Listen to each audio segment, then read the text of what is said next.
मैं डॉक्टर अर्चना श्रीवास्तव विवेचना चैनल पर आप सभी का हार्दिक अभिनंदन करती हूँ। आज मैंने विषय लिया है दस्तक देती एक सामाजिक क्रांति। भारतीय संस्कृति में नारी शक्ति का प्रतीक है। शिव में शक्ति निहित है। शक्ति के बिना शिव भी शव है। अष्टलक्ष्मी में एक संतान लक्ष्मी भी है, जिन्हें गृह लक्ष्मी कहा जाता है। मुगल सल्तनत ने सर्वाधिक हानि नारियों की ही की है। नारी पूज्या से भोग्या बन गई। स्वामिनी दासत्व स्वीकारने पर विवश कर दी गई। घर के दायित्वों का बोझ ढोते ढोते पूरी जिंदगी बिताने वाली नारी गृह लक्ष्मी कभी नहीं बन पाई। पर्दा प्रथा जैसी कुरीतियों ने उसको प्रभावित किया और घर की चार दीवारियों में वो कैद हो गई।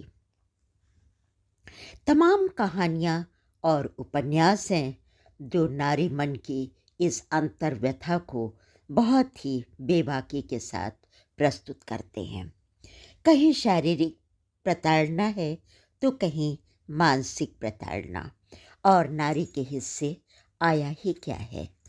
कहीं 3 बार तलाक कहकर बच्चों सहित घर से बाहर सड़क पर फेंक दिया जाना, तो कहीं लव जिहाद के नाम पर फ्रिज और सूटकेस में 50-80 टुकड़ों में कट जाना।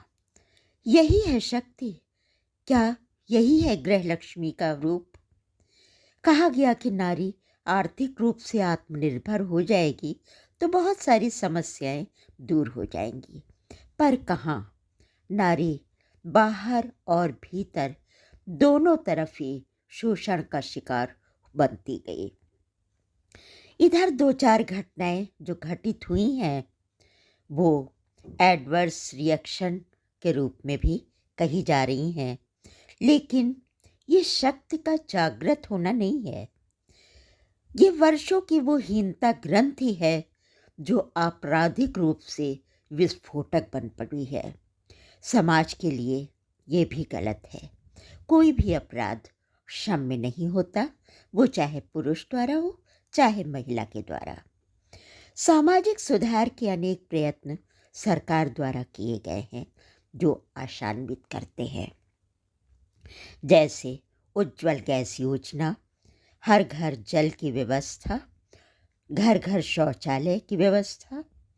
लेकिन जिसने सबसे ज़्यादा पुख्ता ज़मीन तैयार की है महिलाओं के लिए, वो है पीएम आवास की चाबी महिलाओं के हाथ सौंपना। क्योंकि बराबर ये रहा है प्रश्न कि गृह लक्ष्मी का कोई अपना घर नहीं होता। देखने में तो ये कुछ योजनाएं हैं, लेकिन इनका एक दूरगामी परिणाम अवश्य ही हमें देखने को मिलेगा। डोमेस्टिक वायलेंस, तलाक जैसी कुरीतियों पर भी इसका प्रभाव देखने में आएगा। मैं समझती हूँ कि जैसे गंगा यमुना के बीच सरस्वती की धारा प्रच्छन्न प्रवाहित होती है, ठीक वैसे ही सामाजिक क्रांति की ये शुरुआत सुखद परिणाम देगी।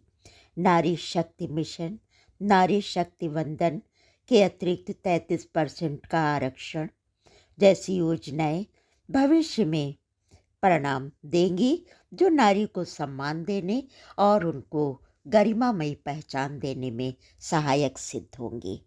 नारी को अधिकार मिल जाने भर से ही देश और समाज नहीं सुधरेगा।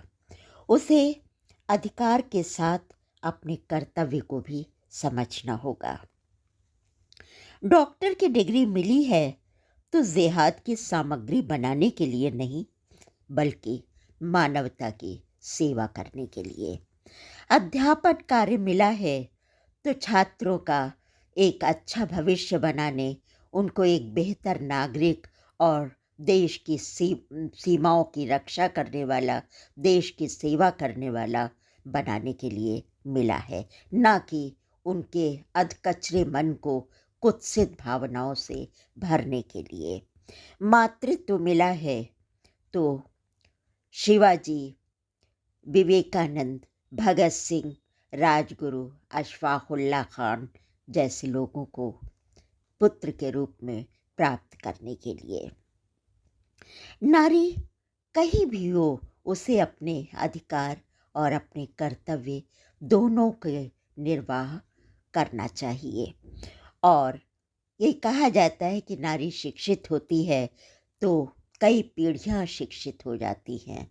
हमें बच्चों को शिक्षा के साथ ही संस्कार भी सिखाना चाहिए, क्योंकि अगर संस्कार आ जाएगा, अपनी संस्कृत में बच्चे पले बढ़ेंगे तो निश्चित है उनकी शिक्षा भी उससे प्रभावित हो गई और उनका आचरण भी उनसे प्रभावित होगा।